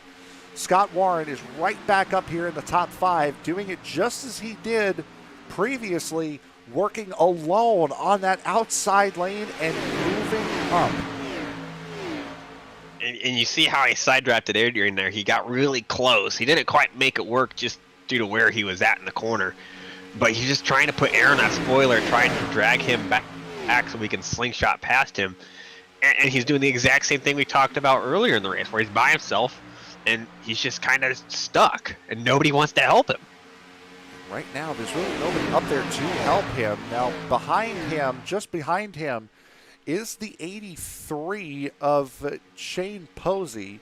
Remember earlier on, Posey was really trying to work that outside lane. So Posey might go up there to try to give some assistance to Scott Warren up there at the top. Also, we're seeing another guy, William Rucker. Haven't spoken about him at all tonight. Austin Rucker in the 79 is up there as well. So the 77 and 79 making their first appearances up here in the top 10, both of them. Yeah, they're doing them quite well, I just have to say. And it's kind of nice how we're 15 to go, so it's go time, but it's not you got to go time. I mean, they're kind of just chilling, riding around at the moment. It's going to be interesting to see when we start seeing like people like Dan Brazington at the very tail end of this line here, when he wants to move forward here. And Dan Brazington right now has Jesse Cottrell in front of him. Cottrell's car is beat up pretty good, especially on that back end is the 27. This is a 15-car breakaway here at the front of the pack, and the reason why these guys have broken away so convincingly is because these are the guys that do not have a fair amount of damage on their car, as you see Cody Smith coming out of pit road. So this top 15 right here, pretty well strung out. And again, another guy we had spoken about earlier on had been running in the back of the field. There's Connor Trafari in the 48 with no damage on that Chevrolet, up into second. It looks like that's going to be the winning strategy so far. It was the people that rode in the back didn't, the non-qualifiers actually are doing quite well so far in this race. Right now, only 23 drivers on the lead lap. Mark McFadden being the last driver on the lead lap, and he is pretty safe as far as getting a lucky dog. With McFadden being the last one on the lead lap, Ryan Broderick, I believe, is 2 laps down behind him. So nobody 1 lap down in this race as we have 13 and a half laps to go. Elijah Innes, who has dominated the second half of this race, still leading Connor Trafari, Adrian Moore, Scott Warren, and Brandon Leary. We spoke about it before, the big pack seeing a lot of old names up in the top 10. That's flipped now. We're seeing a bunch of new names up here in the top 10 with 13 to go.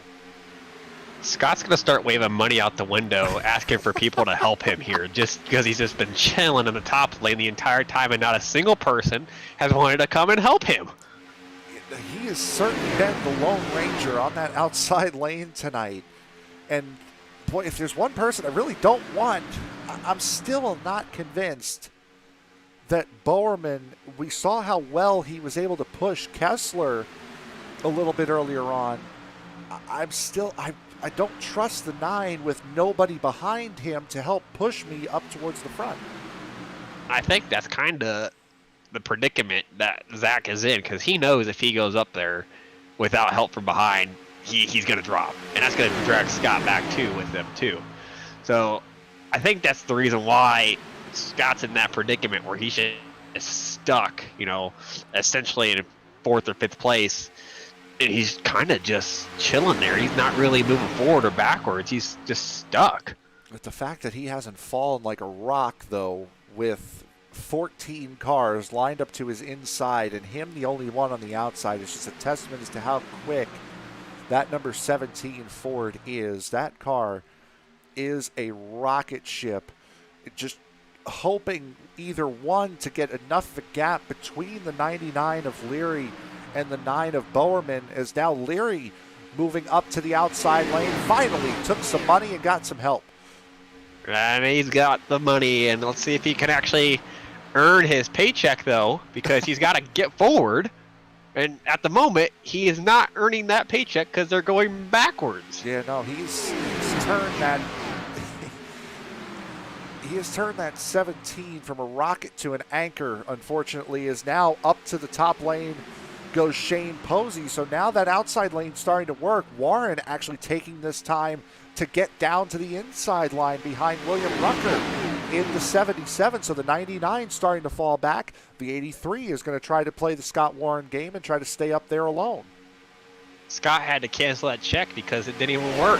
Now Now he's just right on the bottom, and I think he's gonna probably, if I had to guess, he's gonna be one of the early guys to go back up to the top. But if I had to guess, he's probably just gonna chill here on the bottom as this pack is starting to accordion up here as they're starting to get tighter.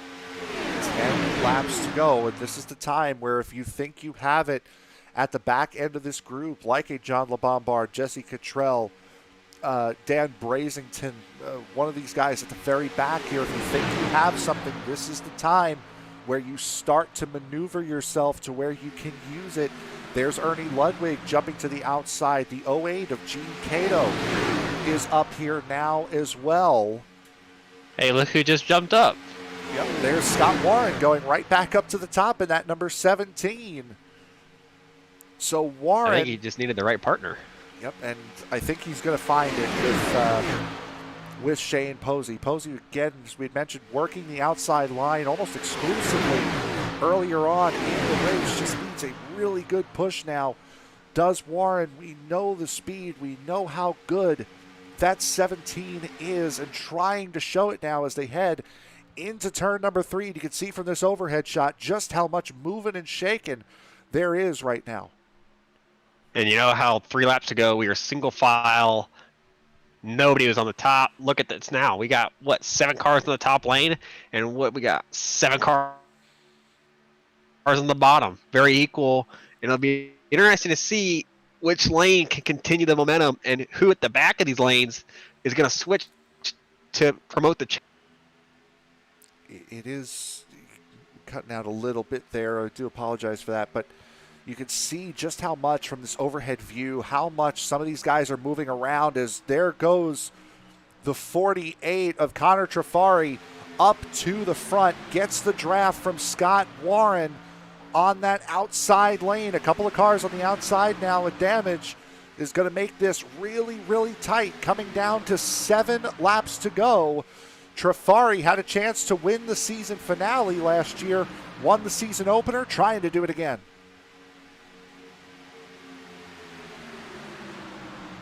Job so far. This bottom lane.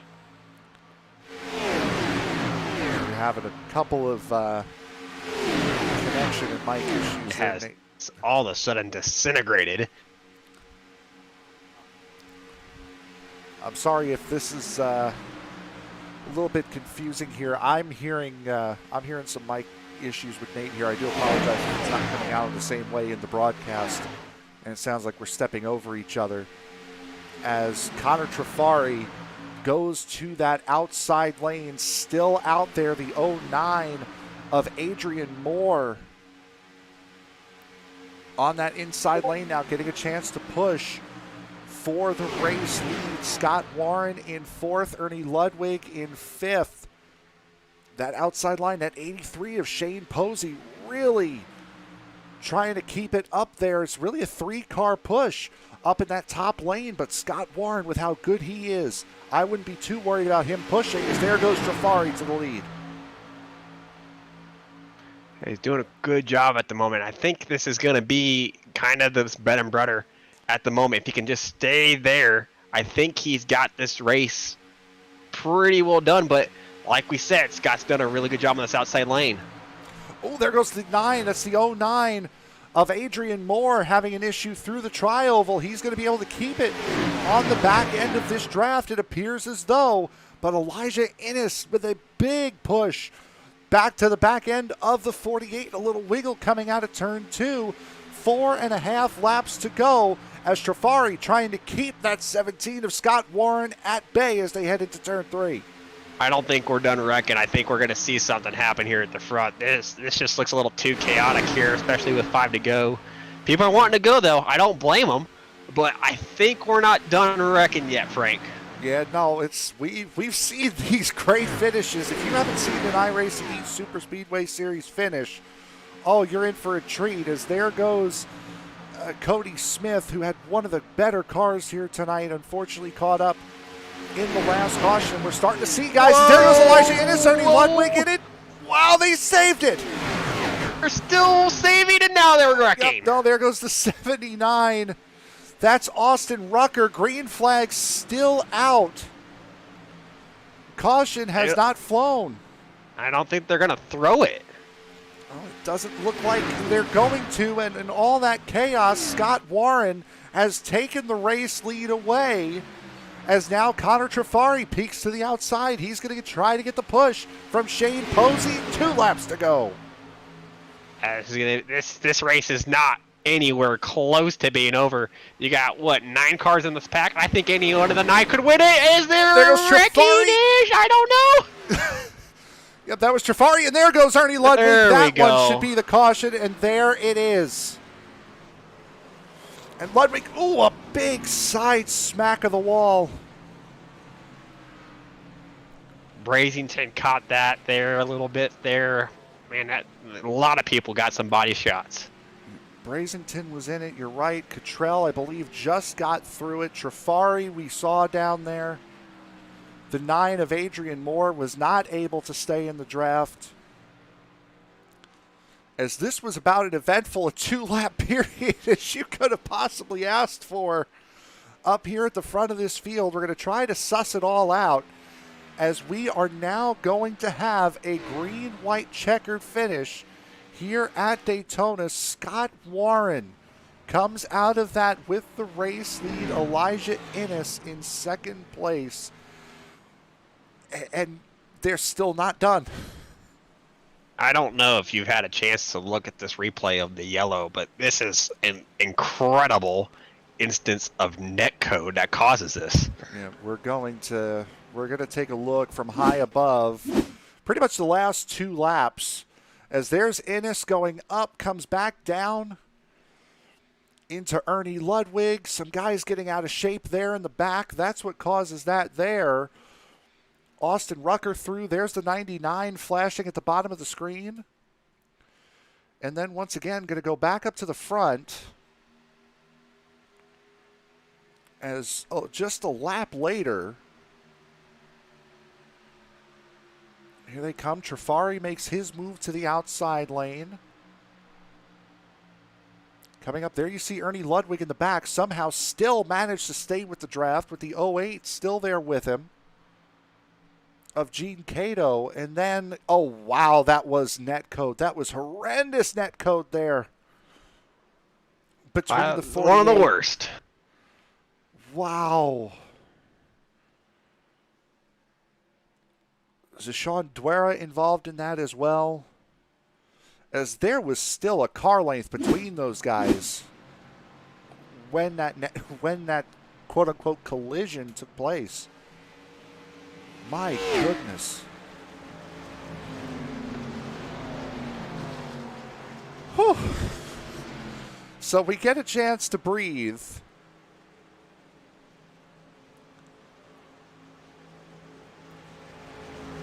And this, man. I think we're not done. I think we got one more green-white checkered in here, maybe. And the thing is that it's going to come down to these top 2 guys at the front, Scott or Elijah. And if you look at the 2 people that are going to be behind them, Gene and Dan, they both have damage. Gene has got significant left rear damage. Dan's got not as significant right front damage. So whichever lane Scott picks here, I think he's going to be the main decider in who wins this race. Not because of whatever moves he makes, it's whichever lane he chooses on this restart. Yeah, there's minimal damage on the front 4 cars. Beyond that, it's a crapshoot. We've seen Zach Bowerman able to stay up and push. And Bowerman is going to have a rather healthy car in Adrian Moore in the 09 behind him. Jesse Cottrell's car looks healthy enough to stay up there, but really the only 2 guys that have the 2 guys that have the cleanest race cars are currently sitting at 1 and 2 right now, and that's you're pretty much hoping one of the guys behind you isn't damaged as badly as you think they are. I think Scott's in a better position due to the fact that Gene's damage is on the left rear and Dan's is on the right front. So I think in that respect, I think Scott's got the advantage there. if he can actually get in front of Elijah, I think this race is his to lose at that point. But he can't lose it. He's got to make sure that he protects it. And as we've seen, he's done an excellent job on the top all night long. He's been able to run the bottom, and Elijah has as well. So it'll be interesting to see. I think whoever wins this race comes down to who's in the second row and how good of a job they do. That's typically how these races turn out, is who is in the second row. Coming up, the next 4 races that are going to be here on ESPN tomorrow afternoon is going to be the E-Formula Series race at Long Beach. That'll be a 1:30 p.m. Eastern start. That race is supposed to take place next Saturday, but because of the iRacing 24 hours at Daytona, they have bumped it up a weekend. A doubleheader on Sunday with the Chris Cup Series at Martinsville at 6:50. Then the debut of the Majors Series here on ESPN at 7:45. And then the Western States race at Atlanta will take place on Tuesday night. So that is your upcoming week for ESPN as we go back to green flag racing here. Green, white, checkered, and it looks as though they just completely left their second row pushers. Yeah, I don't think it's going to come down to who's in the second row. I think it's going to come down to just themselves at this point. Ricky Bobby and Jean Girard leaving the rest of the field for chips as they head into turn 2. Now Gene Cato starts to make his way up towards Scott Warren's back bumper to try to push him. Outside lane, though, that was the 09 of Adrian Moore trying to help out Elijah Innes on the outside lane there, and good luck figuring it out the rest of the way. And look who's in fourth. Brody Smith as we got a one in the wall. Yep, that was the 83 of Shane Posey in the wall, and you're right, there is Brody Smith. Last year's champion as the white flag comes out. 1 lap to go. Scott Warren in the lead. I think Scott's got this. If the 2 behind him can get a run, I think that's all it's going to come down to. But look at Elijah. He is running that top as hard as he can. And he's getting one heck of a push by the 09 of Adrian Moore. It's going to come down to which of the O's can push better. Is it going to be the 09 or the 08? Right now, Innes has the 17 cleared. Innes comes down. Wow. He's going to cut off the 17. A big move for the race win for Elijah Innes coming off of 4. Warren's going to make a move. Gets to the outside line. They are 3 wide coming. Caught a wreck in the back, but it's going to be Elijah Innes taking the season opener for the iRacing East Superspeedway Series, and he owes that all to Adrian Moore. That was the move of the race by far, and that was incredible. What a wonderful move, and Aaron Tribble with his congratulations. What a race from Elijah Innes. Clearly had the best car in the second half of this race. It was between him and Scott Warren. And my goodness, what a run to the finish of this race. And we will take a look at it again here momentarily. But Elijah Innes scores his first win of the season, the first win of the season. And what a move.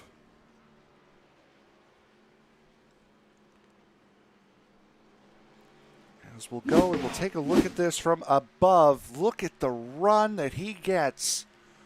What a push from the 09. And just barely had enough room to duck in front of the 17. Actually, a little bit of contact going through 3 and 4 on the finish. Warren has enough of a run to try to make a move. 3 wide behind them. And then the wreck starts with the 99 and 83, but just that close. Was it 2 1,000ths of a second between first and second at the end of this race? And there you see his teammates gathered round in celebration as Elijah Innes wins the season opener here at Daytona. And I don't think we saw a run that good all night long. that was the time to do it, and he did it. That was incredible. That clearly, you're right. I do not remember a run that stiff, that strong at any point tonight. That was one heck of a run. It's really all you can say. I think I'd be sending some beer money Adrian Moore's way if I was Elijah right now. Absolutely, as we're working on getting these drivers in here to where we can talk to them. And Nate, your first race here with this series, I thought we had him. We don't.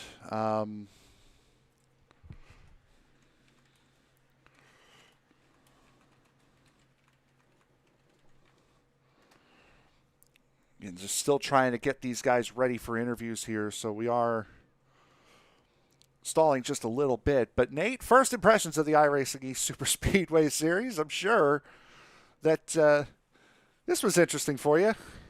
I think it's safe to say it did not disappoint. That was incredible racing throughout the entire field by literally everybody. Yeah, I mean, we did have some early yellows, but for the most part, it was incredible racing. We saw strategy involved. We saw multiple lanes being used, and we saw everything that's great about pack racing in this race. It was incredible. 1/100th of a second was the gap between Elijah Innes and Scott Warren at the line. And Nate, we are going to give you the honors here. If I can get them Thank in. you.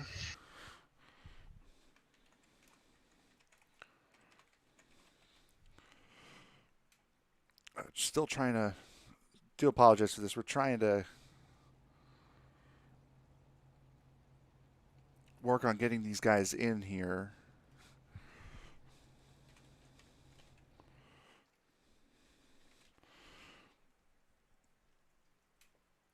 As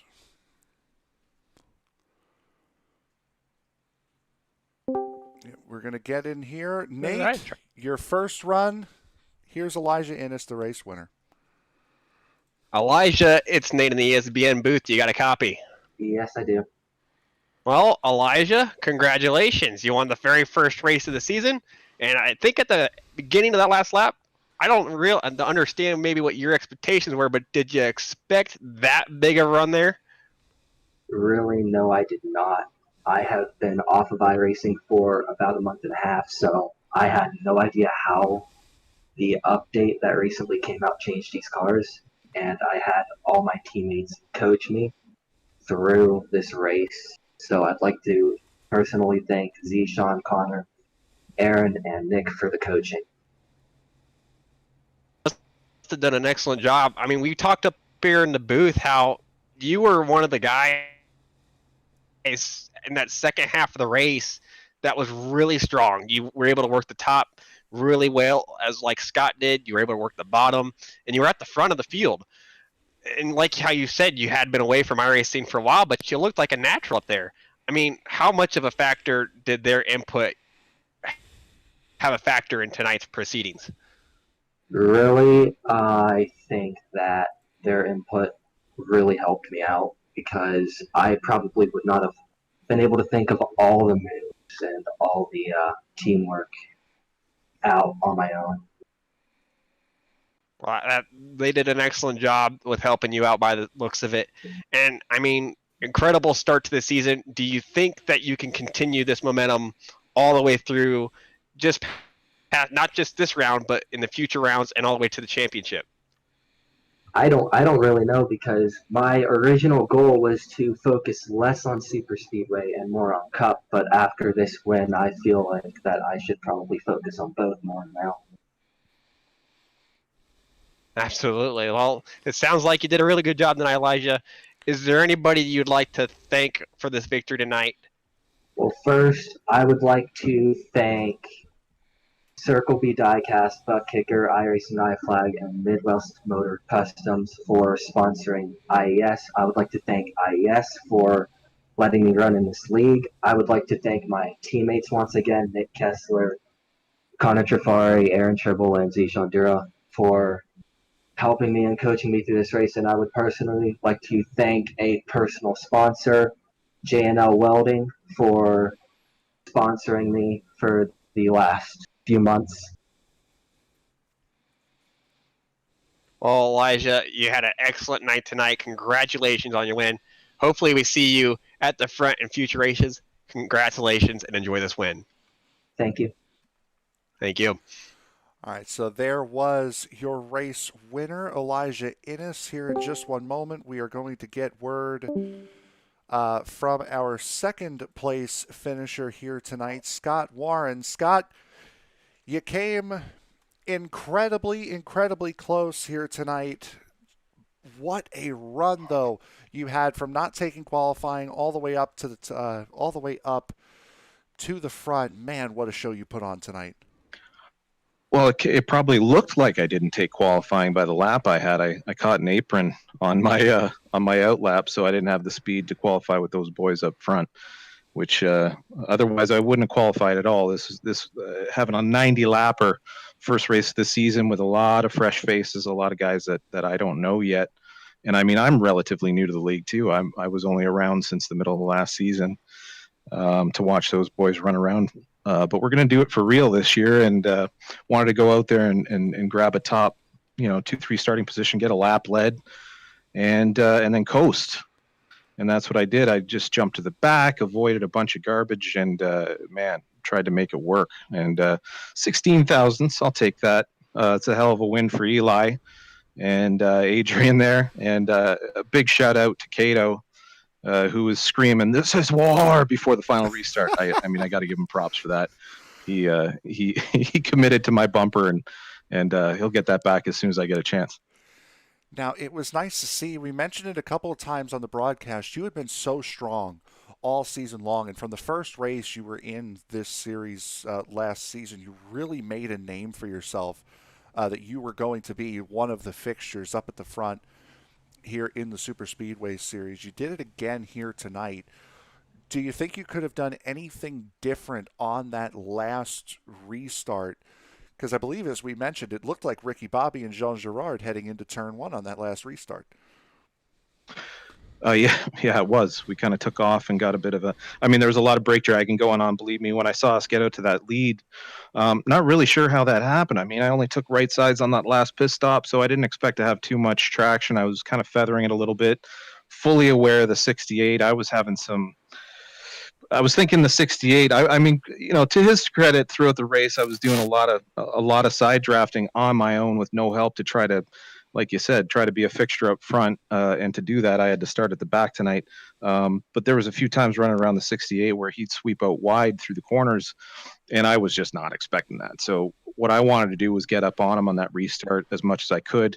By the time we got through 1 and 2, I looked back in my mirror and guys are disappeared. So the strategy changes at that point for sure. Just wanted to keep him on my quarter panels so that we got our help at about the same time, and then we can drag race for that last lap. I fully expected to have 2 green-white checkers tonight. But to go back to your original statement there, Frank, yeah, when I came in here, I want to come in here respectfully. I want to earn these guys respect. I want to race as clean as possible, make as few mistakes as possible, and try to show speed at the same time. And you know what, man, I love watching these things back. I love the broadcast that you guys do, and it's a heck of a lot of fun to have my name called when that's going down. So why not run up front? But tonight was all about that cautious approach. Found myself on an island a bunch of times, but I wanted to make sure everybody else was safe before we made some aggressive moves at the end there. And you certainly did a fantastic job weaving your way through the field. Going to Talladega next week, a little bit wider, a little bit shorter length of race. I believe we're back in the Cup cars again next week. What are your feelings going into Talladega for the first time? My hope, and I'm sure it's the hope of a lot of guys that had early wrecks tonight. I mean, we saw some strong cars go out real early. And so that's a bit of a freebie for those of us that were really being conservative at the start of the race. I think with Talladega, what you get is a race that you got some options in terms of hanging back. It's going to be a much shorter race. 90 laps tonight was a bit longer than this league we'll do week to week, which, I mean, I love the long race. I don't know what it is. I like the rhythm of it. But we're back to, the shorter sprinty type super speedway races on a big wide track. Hopefully the guys the guys that were having some issues this week got the wiggles out of the system, and we can come back next week and put on a great race. I can't wait to watch this one back, man. It was a lot of fun. And I think it was relatively clean for the most part. I'm sure the guys that got taken out wouldn't say the same.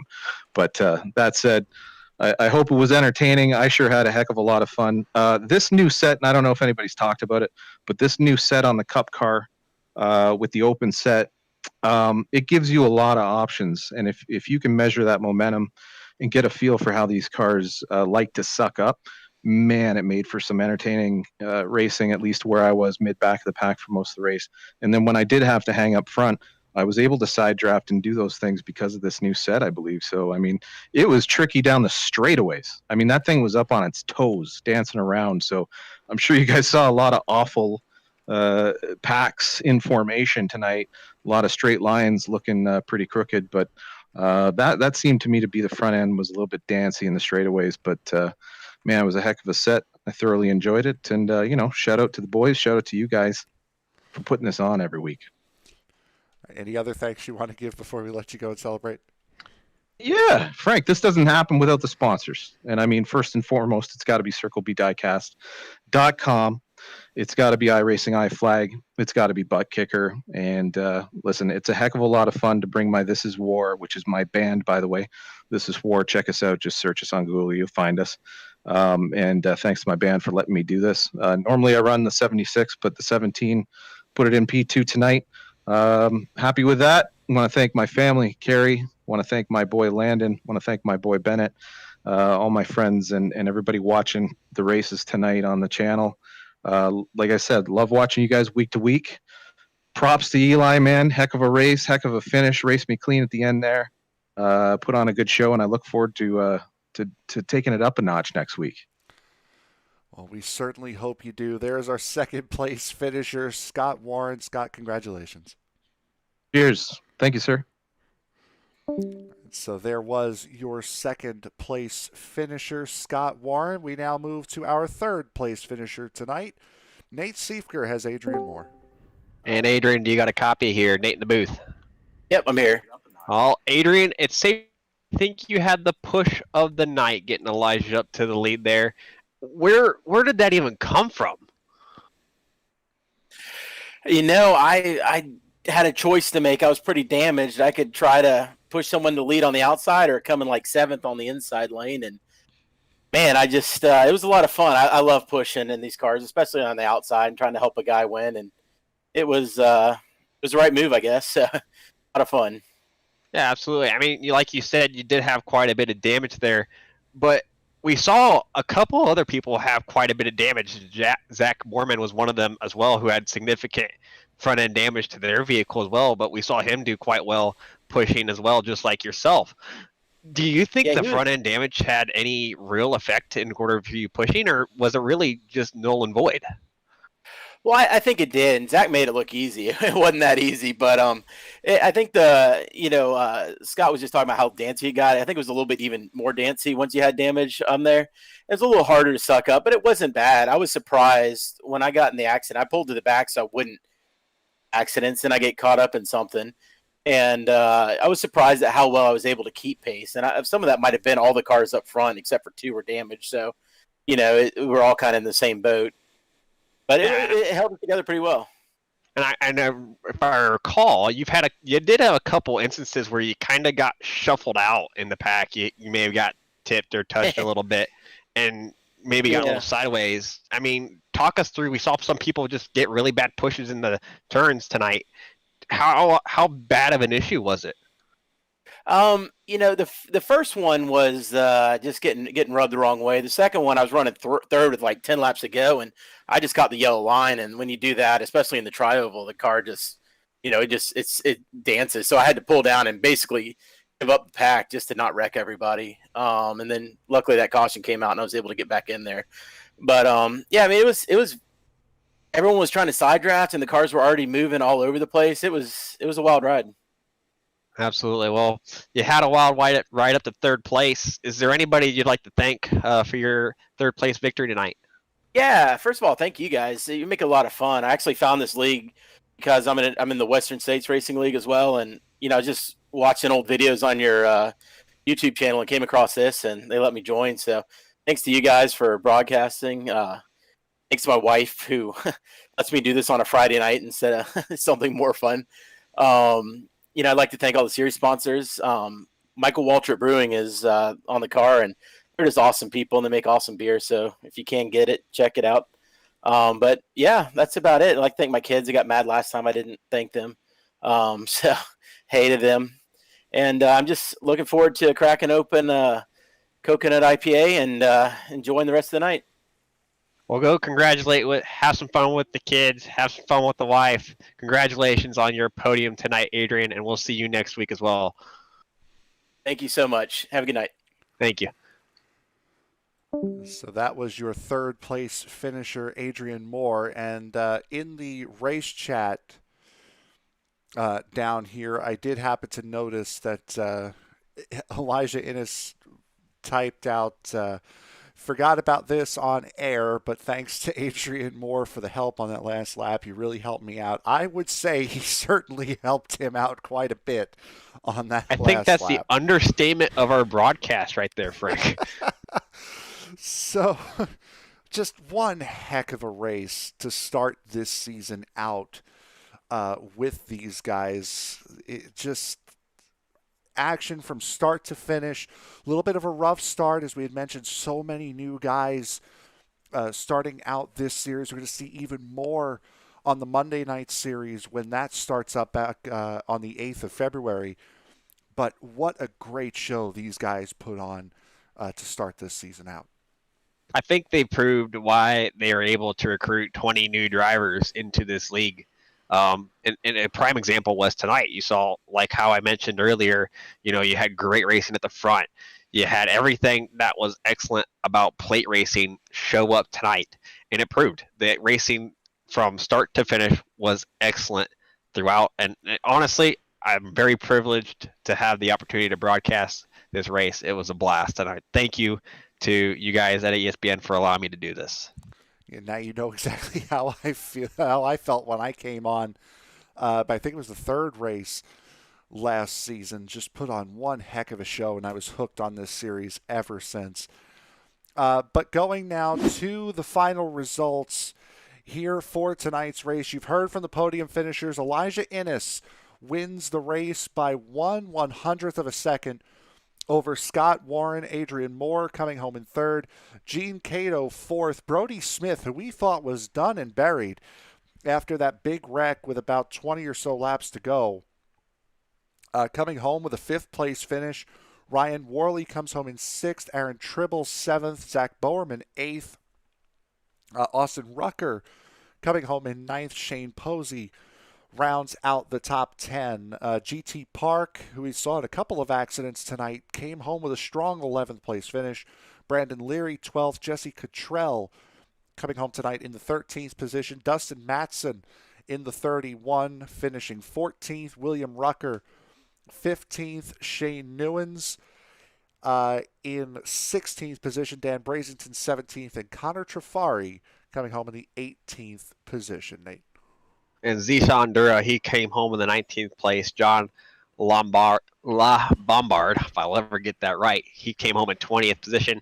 Mark McFadden was the first personal lap down tonight. He came home in 21st. Brandon Wilson came home in 22nd. Ryan Broderick, he came home in the 23rd position, 2 laps down. Ernie Ludwig, he came home 5 laps down in the 24th position. Cody Smith, he was doing really well at the beginning. He came home in 25th, along with Nick Kessler. He came in 26th tonight. Shane Paul in the 27th position. Greg Maconi in the 28th spot. Chris Worrell, he is doing really strong there until he got that hip check there into the outside wall. He came home in 29th position tonight. Jason Papp, he came home in 30th. And then we have some of the guys that got caught up in those first 2 incidents. Gavin Hibbs, he came home in 31st. James Cato in 32nd. Kyle Herlitz, Key, if I'll ever get that right as well, came home in 33rd. Chris Webb in 34th, and Landon Lacey came home in 35th position after his first lap incident.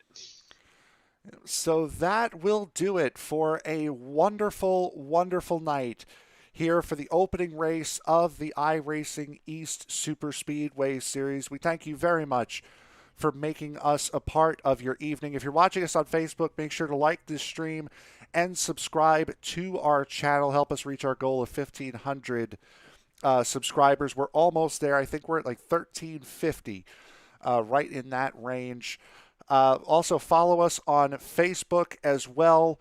You can visit our website, espnofficial.com, for more updates on this series and all of the series we broadcast. Again, coming up tomorrow afternoon at 1:30 will be Jake Sperry and myself in the booth for the eFormula 3.5 series at Long Beach. This will be the first time that the street circuit in California will be featured on the channel. Sunday evening, the first of the doubleheader. On Sunday will be the Chris Cup Sim Racing Series at Martinsville. That'll be at 6:50 p.m. Eastern Time. Nate and I will be in the booth again on Sunday night for the Majors Series, 2.4 hours at Daytona. That will start at 7:45. Could not be more excited about having the Majors Series on board with us this season. Also, on Tuesday night will be the Western States Racing League. That will be the third round for them coming up at Atlanta. I will be in the booth for that. Who I will be with, I'm not quite sure just yet, but that is on Tuesday night. So for my broadcast partner, Nate Siefker, I am Frank Marchese. Thank you very much for joining us here tonight. Have a fantastic evening, and we will see you tomorrow afternoon for the E Formula Series from Long Beach. Good night, everybody.